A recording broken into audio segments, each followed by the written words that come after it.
একদিন আমার আয়ব নবী কতই নামাজ পড়ে, আল্লাহ বলছে ওই হে জিবরাইল বলি তোমার ধারে। দেখো আমার আয়ব নবী নামাজ পড়া যায়, জিবরাইল কয় মাবুদ মাওলা তোমার জানাই, ওরে ধন দৌলত দিয়া তারে ব্যবহার করে দিছ, এই জন্যতে আয়ব নবী নামাজ পড়ে ভালো। লুবে লালসায় পড়ে নামাজ পড়তে আছে যাতে, ধন সম্পত্তি তুমি তাহার কাইরা নাও নগতে। আল্লাহ বলে ওই হে জিবরাইল আমি মানি নাই, সত্য করে নামাজ পড়ে আয়ব নবী তাই। জিবরাইল কয় মাবুদ মাওলা তোমারে দেই কইয়া, একটু পরীক্ষা তুমি তারে যাও করিয়া।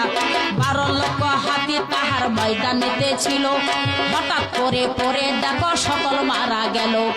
এক প্রহরী খবর লইয়া গেল নবীর ঠাই, শোনো শোনো আয়ব নবী তোমারে জানাই, 12 লক্ষ হাতি তোমার ময়দানেতে ছিল, সঙ্গে সঙ্গে পরে তারা সকল মারা গেল। নবী বলে তোমায় আমি সাবধান যাই করিয়া, আল্লাহর ইবাদতে মশগুল গেছি হইয়া, যিনি আমায় দান করেছে তিনি লইয়া গেছে, ইবাদত করার সময় ডিস্টার্ব করো না রে। পরের দিন